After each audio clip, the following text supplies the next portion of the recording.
That was an emotional ass moment. Moment of silence, real quick. Moment of silence, nigga. Okay, Lil Wayne. We got the lighter flicks in this bit.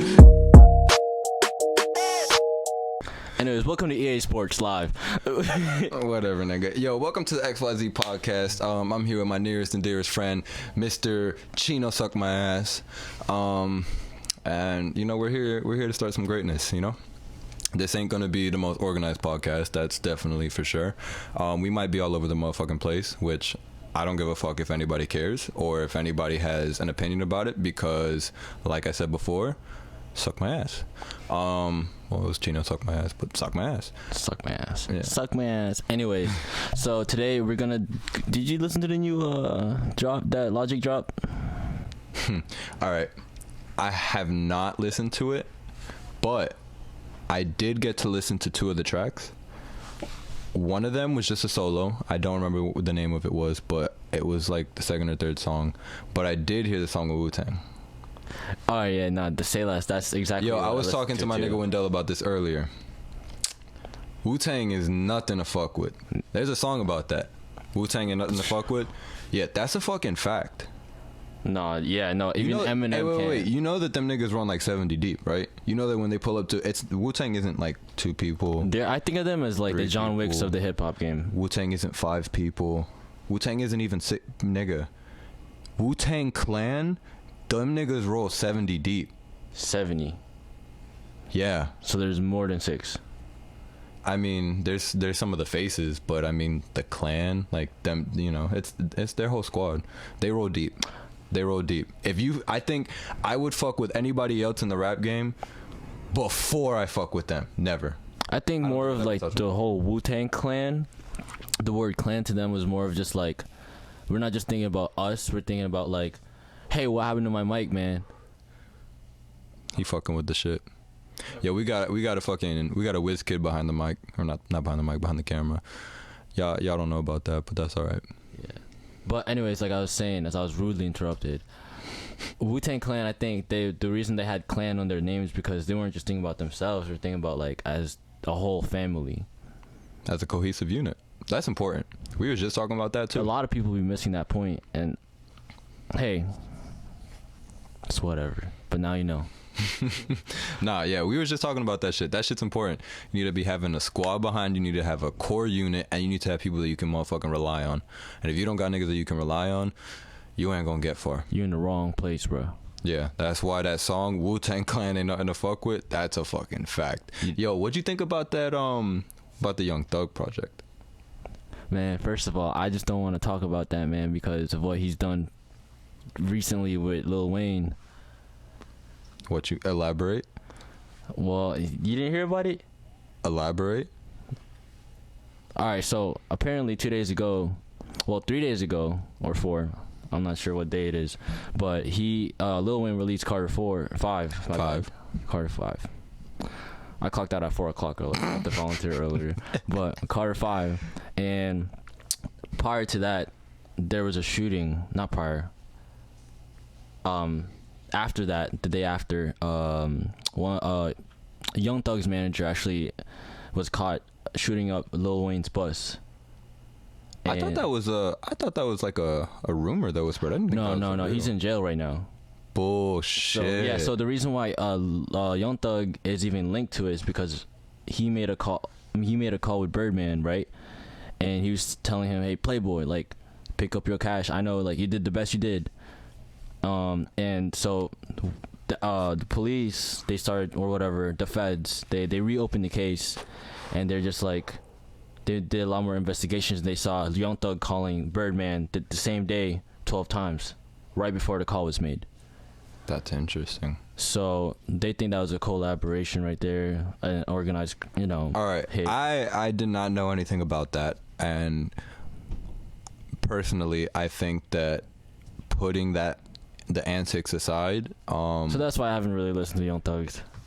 I appreciate, I do listen to Young Thug. It's just that, like, if it's something like where you've recently released something and then you recently did something that's, I don't know, very disrespectful, it's kind of just like you've lost my respect in a way. You know what I'm saying? I feel that. I have the track list right here up. Let's go ahead and take a listen though. We ain't gonna be taking a listen not right now. I'm glad you said that. We ain't gonna be taking but high key I would want to take a listen because there's some fire ass tracks on here. He's got Black on the album. He's got Jaden Smith on the album. The track with Jaden Smith, by the way, because you haven't heard, and I don't know if any of our listeners have gotten the chance to hear that, but that track is fire.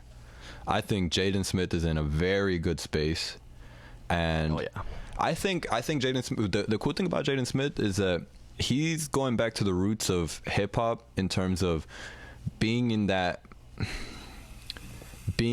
field of trying to be different. And what I mean by that,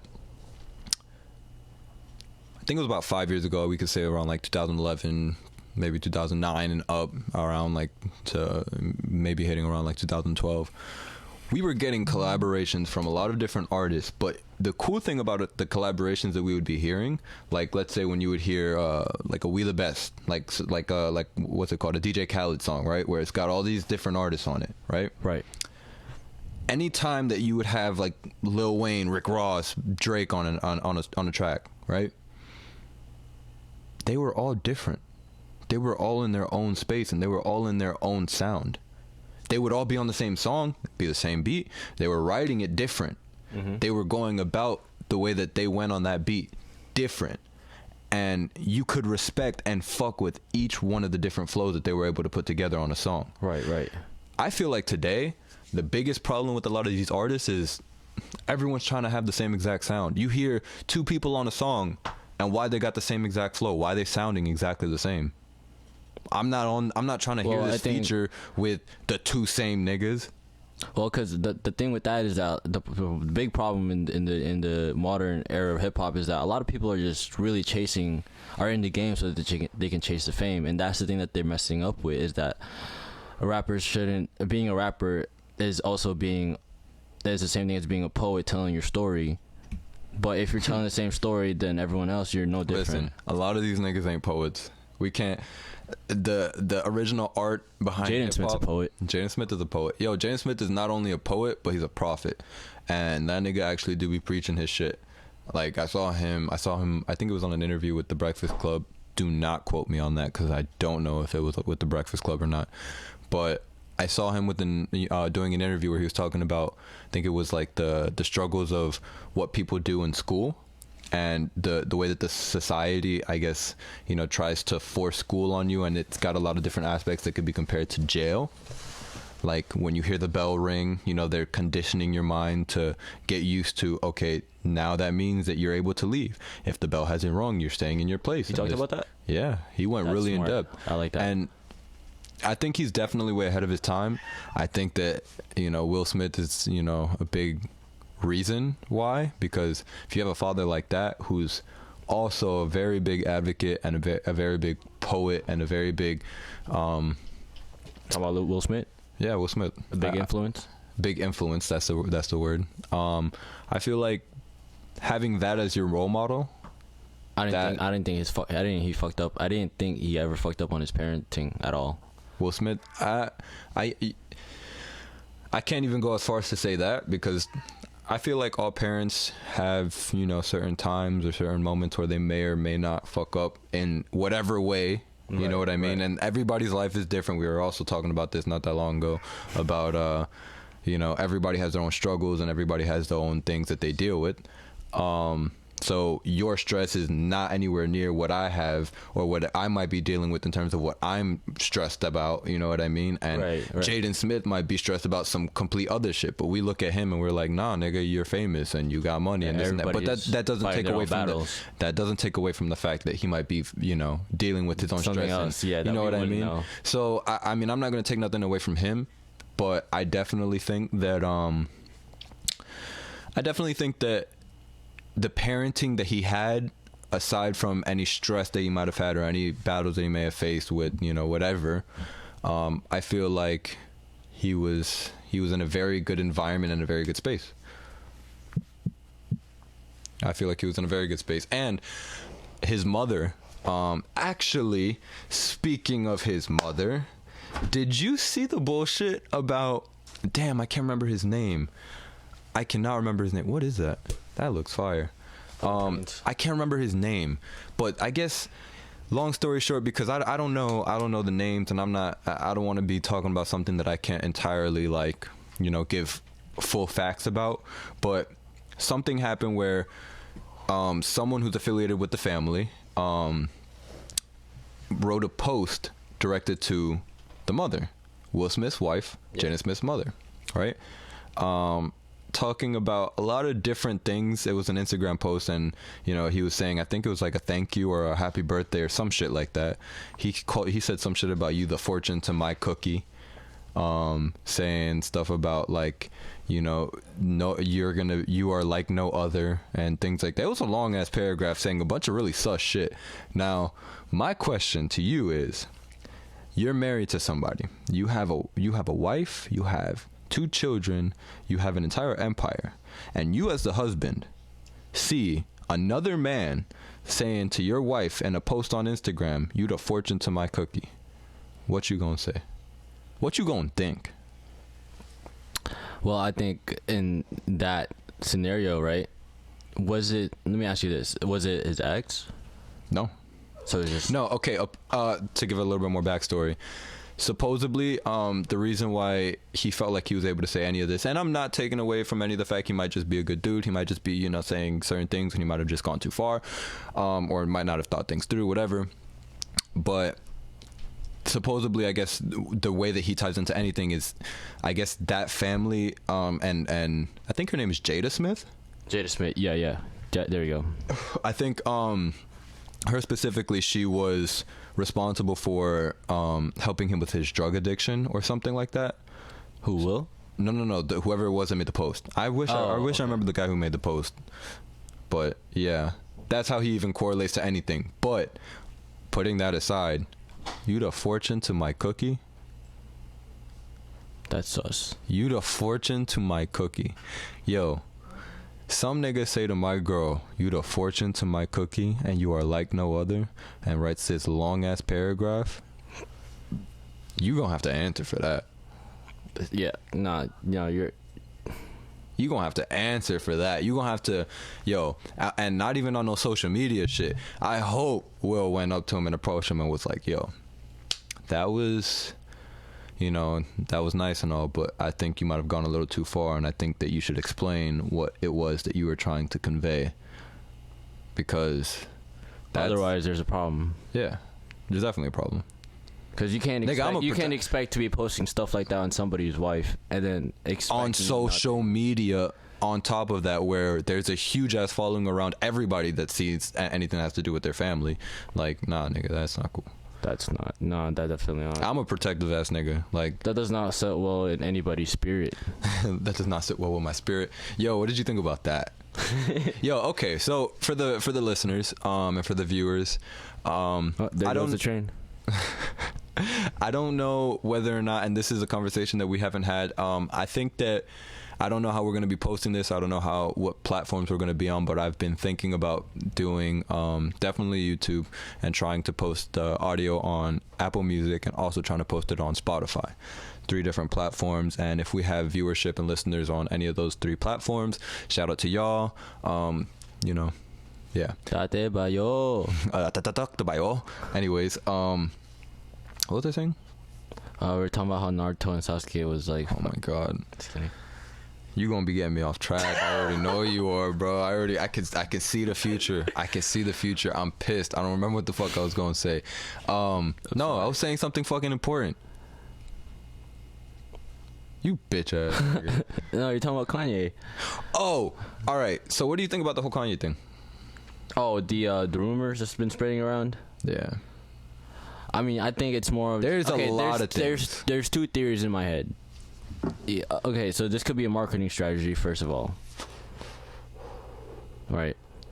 Oh, actually, both of my theories are marketing strategies. The first one is, it's true. The second one is a troll. Now, listening to a whole Drake album, I think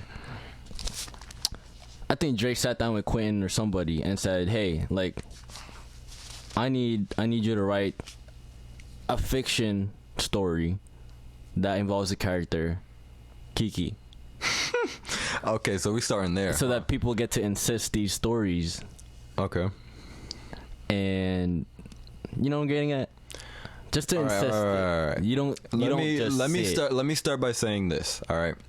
Because for the viewership, this is where the fuck I was going to be going with that whole thing. For the viewership, obviously we haven't been here to talk about the many different topics that have, you know, arise in the past 2 to 3 weeks. And in the past 3 weeks for hip hop, there's a lot that's happened. There's a fucking lot that's happened.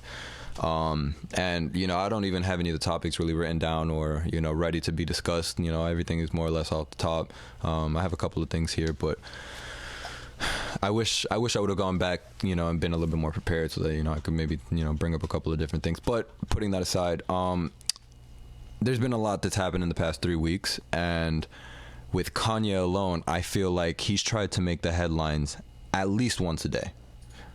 At least once a day. He's had the shit where he was calling out Drake, and in the same video he called out Nick Cannon, and he called out some other nigga. I don't know that nigga name. No disrespect though. Yeah, no disrespect to you if you see this. And what's cool about this whole podcast thing is we never know who's listening or who's watching or anything like. So no disrespect to you if you ever, you know, if this ever gets to you, but it might not. Just know you just gotta keep trying, my nigga. Yeah, you gotta keep trying, my nigga. But I think that it might be a marketing tactic. All the different things that he's been trying to do, or all the different things that he's been saying, or all the shit that this nigga's been talking. And you know what? That's not even to take away from the fact that Kanye's a GOAT. Kanye is a GOAT. He is. It's just he's in the sunken place, but he's a GOAT. All right, so that's what I was gonna get at. Is at the sunken place, right? I feel like Kanye, you know, sometimes fame will drown a person into a euphoria where you just feel like nothing's going right. But I feel like we need to all remember that from the start, nothing ever has gone right. So what you need to, I don't know what I'm saying. No, I think I know what you're trying to say. Nothing has ever really gone right, you know, in terms of. So let me stop you there. Mm-hmm. I feel like the reason why he's posting more stuff now and stuff, like being more active in social media and treating social media as if it's just a platform where you don't care about the likes or anything like that. Mm-hmm. You know what he's talking about? He's just saying that, like, he's doing this now because he's realizing these stuff, that he has so much influence in what he can do with it for the good. Okay. And did you see what he did about approaching Instagram? Yeah, that he approached Instagram about talking to them to see if they could add a setting to where on your profile or on certain posts where it wouldn't show likes and comments. The statistics. He doesn't want you. That's the what thing about these social. I think that's a good ass idea. Nah. Okay, I'm gonna tell you why. We have other platforms that do exactly that. If you know about Visco, yeah, I know you know about Visco. On Visco, hey, I might, you know, my Visco might be in the description down below or whatever. Bro, you need to do it in yours, bro. There you go. But I think that oh, okay, what I was trying to say is with the whole Visco thing, right? Like on that platform alone, it doesn't show you likes, it doesn't show you how many people are following a person, it doesn't show you how many people are reposting your shit, it doesn't show you anything, it just shows you the picture and everybody can see it. But you personally, the person who posted a picture, can go and see like how many, you know, likes or reposts they have, but the world can't see. There's other platforms that offer that exact thing that he's talking about. But Instagram, that platform was made for likes and comments. But think about it now, like everybody that's been posting stuff, they're all fetching for likes and comments. They want this to happen, so that they're more prone to, hey, like, I have a nice body, hey, I have a nice lifestyle, I have this and that, and now everybody's more influenced of, this is what I want, this is what I want to be in. Everybody's just trying to fucking get likes, and everybody's just trying to get comments and shit. And like, the reason why I fuck with Visco, and the reason why I think Visco is not as big as Instagram is because everybody's looking for attention, right? The reason I like Visco more than Instagram nowadays, and the reason why I post more on Visco, is because I feel like you'd have to have a keen eye for quality. Okay. I could look at Kim Kardashian's account, I could look at Kanye's, I can look at See, a lot but of people, here's the thing: a lot of people, and like- and they have a lot of likes, right? They have a lot of likes. My bad. and it's very disheartening for a lot of the people who can't get the likes and they can't get the comments and can't get the same feedback because they look at these other people, and even a lot of these, like, you know, lower tier celebrities, you know, they look at each other, Celebrities. not even be, you know, the people, and I'm not even trying to put anybody down, but, like, you know, maybe the SoundCloud scene, right? Right. The people that are in that type of MySpace. scene, they're the MySpace of rap. That is what we were talking about earlier. And, hey, nothing against the people who are posting shit on SoundCloud, because, hey, that's a platform, you know. That Hey man, if you get offended, it's your Yo, fault. did you see what Spotify did recently? Oh, yeah. where they're With the making it so. independent Yeah, that's options. yo. Shout out to Spotify. Nah, they're doing the right thing. Shout out to Spotify. About time, man. About time. Yay. Yo, make sure to remind me to release my mixtape. Shut the fuck. Shut the fuck up. Anyways. What I was gonna say was that I think that if you having a problem, right, with the amount of likes that you're getting or the amount of comments that you're getting or whatever, delete the fucking app, my nigga. You don't even need to be on the shit. If you're having a problem with the amount of, you know, the amount of traffic that you're receiving, and it's really hurting you like that, or like it's really bothering you or getting to you, either do something about it to try to get your shit up and get your shit popping, or get the fuck off the app. That's facts. So I see what he's talking about. So if it's taking you if it's hitting you personally, yes, you have a problem with trying to seek for attention. And then I lost my train of thought. All right, so here's where I was going with the whole SoundCloud thing. The MySpace of rap, or we'll just say the MySpace of music, because, you know, that shit came and went. A lot of these people look at each other to see what everybody else is doing, and a lot of people are trying to see, you know, more or less, like, you know, how many followers. Like, let's say I'm Lil Light and this other nigga over here is Lil Granola Bar, right? Lil Light might be looking at Lil Granola Bar and be like, yo, fucking, how many likes is this nigga getting? And then he looks at himself and he's like, why is he popping more than I am? You know what I mean? And that's Right. that's where the toxicness, I don't know if that's even a word, but that's where the toxicness of, you know, the whole culture of GREEY. D. Is that what you're trying to spell? Oh, facts. That's where, you know, a lot of these people, a lot of these artists might be looking at, you know, each other and being like, why don't I have the same following? And I feel like with the whole, and full circle, going back to the whole Kanye thing, I feel like Kanye might be looking at someone like a Drake and being like, why don't I have as much clout, or why don't I have as much views, or why don't I have as much likes as someone like that, feeling like he deserves that. You know what I mean? And he's like, I could consider them to be in the same tier of artistry as, you know, one another, right? I could definitely consider them to be, you know, the upper echelon of rap and the upper echelon of fame and, you know, in the music industry, right? Being male figures. But I feel like where Kanye's coming from with that is he might be looking at some of his peers that might be in the same, you know, upper echelon as he is, and might be thinking like, yo, why don't I got as much popping, you know, likes, or as much views, or as much, you know, this and that Where'd as love my go? peers. Yeah. And you already know this nigga, he thinks he's the best. And I'm not putting Kanye down, because Kanye's a GOAT. Forever, he's cemented, he's a GOAT. But I think that he's definitely like... All I'm saying is that actions have circumstances. Actions have consequences. You feel me? I don't know if you know about the backstage drama that Drake and Kanye has been having. I think the world knows about the backstage conflicts. They know the summary of it, but I feel like they need to in order to feel the story, you had to be in it. Oh yeah, you know, everybody that's a viewer of everything that's happening, and everybody that's witnessing, you know, even the whole beef with the whole baby thing, and, you know, all of that, like, nobody knows what's going on behind closed doors. The only people who are really gonna know what's happening behind closed doors are That's them. my nigga OVO crew. Yo, call him real quick.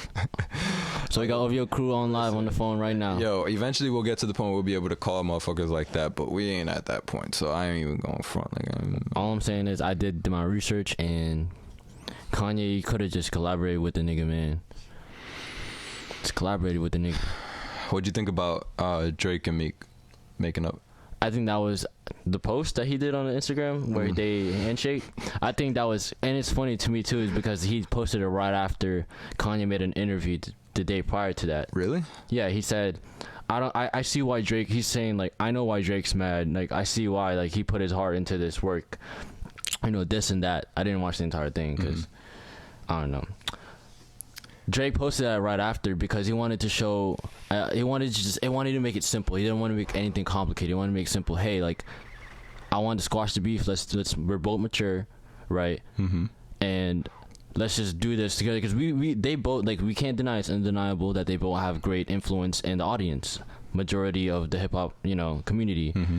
And what Drake, to me personally, I think that he had thought maybe if they made it to like a positive thing, in order to move forward from the movement where the music hip hop community is at, it is at right now at a current point. At the current point, they could have done something, but thanks to greed and ego, it stopped that process, and that's when Side A was born. All right, so one, I'd like to say that we need to give it up to those two men for being a very prime example in the hip hop community and showing that, you know, putting differences aside and just having maturity in certain situations is, you know, always the way to go. We have other female artists in the same space, not putting anybody's name on blast, Cardi and Nicki.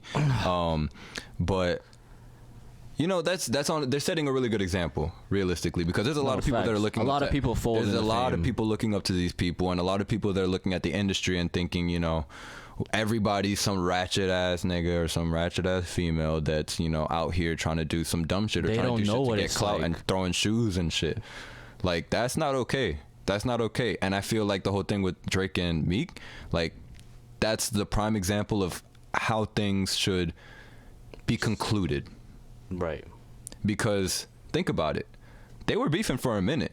And it was even to the point where they would even be going to other artists and being like, you can't work with them. You want to work with me? You can't work with them.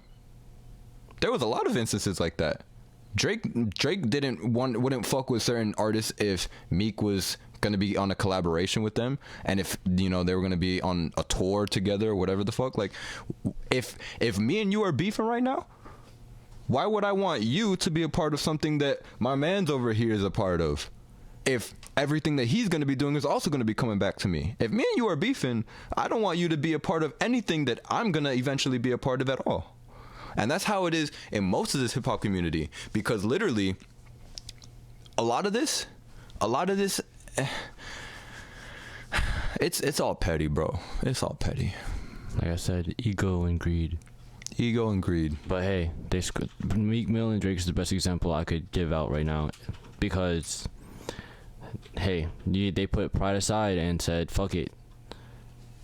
But I feel like what Kanye is doing is he's in an awkward position, man. Like, he's just in an awkward position where he's like, I can't admit I was wrong for telling, or not even telling, but just like letting my troops do that to you, and then sit back here and wait for your reaction, when I could have just called and say, hey, you know, this and that, yada yada yada. To conclude all this bullshit, I just think that we're at a very interesting state in hip hop, and I definitely think that with all the different antics and with all the different things that are going on, I think that a lot of these people, they need to get their act together. And I think that, you know, depending on what camp you're in or whatever, you know, maturity is definitely a thing that needs to go into everything that you do. Because remember, there's millions of kids, there's millions of people that are looking up to you guys. Yeah. But putting all that aside, this podcast is mainly made to talk about all the different, you know, news and the different discussions and the different things that are going on within the culture that we are a part of, and we want to give the point of view and the insight from the youngins. We ain't no OGs, we ain't claiming to know nothing, but I hope you listen to our opinions. Thank you. Say thank you. Arigato. This nigga. That was a good run. That was good. Oh man, I'm sweating. Fuck this bitch, bro. You don't even see this. Oh my god, like you see that? There's a little pool in that bell bottom. I'm dead, bro. Bro, there's at one point in that podcast I had to control my breathing, bro. I was like